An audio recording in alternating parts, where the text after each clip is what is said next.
안녕하세요? 연말정산 그냥 회사에서 해주는 대로 하시나요? 그렇게 하면 돌려받을 돈을 그냥 세금으로 내고 있는 걸 수도 있습니다. 오늘은 2025년도 귀속 연말정산과 관련하여 꼭 챙겨야 할 절세 포인트만 정리해 Q&A 형식으로 하여 말씀드리겠습니다. 안녕하세요. 오늘은 직장인이라면 누구나 관심 가질 수밖에 없는 주제, 2025년도 귀속 연말정산, 어떻게 하면 세금을 덜 낼 수 있을까? 이 주제로 이야기 나눠보겠습니다. 특히 올해는 연말정산 제도가 꽤 많이 바뀌었다고 들었는데요. 연말정산과 관련하여 전문 세무사님 모셨습니다. 자기소개도 부탁드립니다. 안녕하세요. 저는 세무법인 유련의 이운영 대표 세무사입니다. 연말정산은 준비한 만큼 돌려받는다는 말이 딱 맞는 해가 바로 2025년 귀속 연말정산입니다. 오늘은 놓치면 바로 세금 손해보는 핵심 포인트만 콕콕 짚어드리겠습니다. 2025년 연말정산 뭐가 달라졌나요? 먼저 큰 변화부터 정리해 주신다면요. 가장 큰 변화는 홈택스 간소화 서비스의 확대입니다. 26년 1월 15일부터 개통되는 간소화 서비스에서는 무려 45종의 소득세액 공제 자료를 한 번에 확인할 수 있습니다.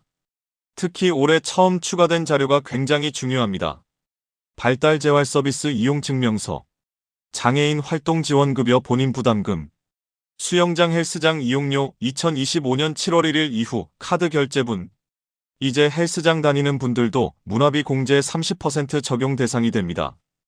회사 근로자 모두 편해진 일괄 제공 서비스를 회사에서 한꺼번에 자료를 받는 서비스도 있다고요. 맞습니다. 간소화 자료 일괄 제공 서비스인데요. 회사가 1월 10일까지 근로자 명단 등록, 근로자가 동의만 하면 1월 15일 기본 자료, 1월 17일 신속 정산용, 1월 20일 최종 자료, 이렇게 회사에서 한 번에 내려받을 수 있습니다.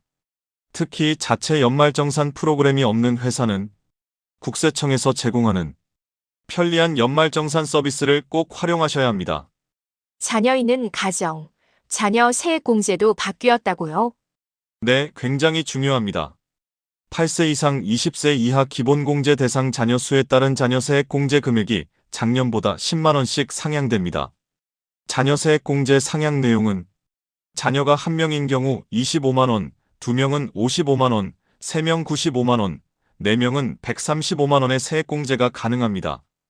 발달 재활 서비스를 지원받는 아동이 9세 미만인 경우 병원에 방문하여 장애인 증명서를 발급받는 번거로움 없이 발달 재활 서비스 이용 증명서만으로 장애인 추가 공제 200만원을 받을 수 있습니다. 부모님들, 이거 놓치면 정말 아깝습니다.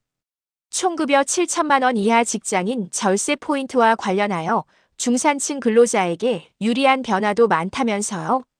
맞습니다. 이번 연말정산의 핵심 수혜층입니다. 주택 청약 소득 공제 확대에는 무주택 세대주의 배우자도 가능하고 연 300만원은 40%로 120만원 소득 공제 대상입니다. 헬스장 수영장 이용료는 2025년 7월 1일 이후 카드 결제분에 대하여 문화비로 인정하여 30%를 소득 공제합니다. 운동하면 건강도 챙기고 세금도 줄인다. 이제 현실이 됐습니다. 기부금 공제도 달라졌다고요. 네, 특히 고향사랑기부금입니다. 고향사랑기부금의 기부 한도가 500만원에서 2천만원까지로 상향됩니다. 특별재난지역에 기부한 고향사랑기부금 중 10만원 초과 금액은 일반 지역 기부금보다 2배 높은 30% 공제율로 세액 공제받을 수 있습니다. 월세 사는 직장인과 관련하여 월세 사는 분들은 어떻게 해야 하나요? 가장 많이 놓치는 포인트입니다. 매월 월세를 지출하고 있는 근로자는 미리 임차계약서와 월세 지출 내역을 첨부해 홈택스에서 주택임차료, 현금 영수증 발급을 신청하면 세무서 담당 직원의 검토를 거쳐 지출한 월세액에 대해 현금 영수증이 발급됩니다. 홈택스에서 주택임차료 현금 영수증 신청하면 월세 세액 공제 대상이 아니어도 신용카드 소득 공제로 전환 가능합니다. 즉 총급여 8천만원 초과자, 1주택자도 월세를 신용카드 소득 공제에 활용할 수 있습니다. 연금 청약 등 연말에 꼭 해야 할 체크리스트가 있다면요. 네, 딱 세 가지입니다. 첫째, 연금계 좌세액 공제는 연납입액 최대 900만 원까지 세액 공제 12%에서 15%까지 적용. 둘째, 주택 청약 종합저축 소득 공제는 연 300만 원까지 40% 공제. 셋째, 청년형 장기 집합 투자 증권 저축 소득 공제는 연납입액 600만 원까지 40%입니다. 단, 중도해지 시 세금 추징 있으니 주의하세요. 매년 연말 정산 시 발생하는 실수 1위 오류는 뭔가요? 단연 부양가족 공제입니다. 소득 금액이 100만 원 초과, 근로소득만 있으면 총급여 500만 원 초과하는 경우 공제 대상에서 제외하여야 합니다. 기본공제, 자녀공제, 카드 및 의료 비공제 등 전부 탈락 대상입니다. 2026년 1월 15일부터 홈택스에서 소득 초과 부양가족 명단 제공되지만 연간 소득은 반드시 직접 확인하셔야 합니다. 맞벌이 부부, 형제자매 간에는 중복 공제도 꼭 사전 조율하세요. 주택 관련 공제 등은 너무 복잡합니다. 간략히 설명 부탁드립니다. 네, 그래서 실수가 많습니다. 주택 마련저축 납입액 전세자금 대출 원리금 상환액 소득 공제와 월세액, 세액 공제는 무주택 세대주만 적용받을 수 있습니다. 주택담보대출 이자 상환액 소득 공제는 1주택 세대주도 적용할 수 있으나 담보주택 취득 시 기준 시가가 6억 원 이하여야 합니다. 특히 주택담보대출 조건이 고정금리 비거치식 15년 이상이면 이자 공제 한도액은 2천만 원입니다. 대출 조건 하나 차이로 환급액 수백만 원이 차이 납니다. 마무리로 오늘 내용 한 줄로 정리해 주신다면요. 네.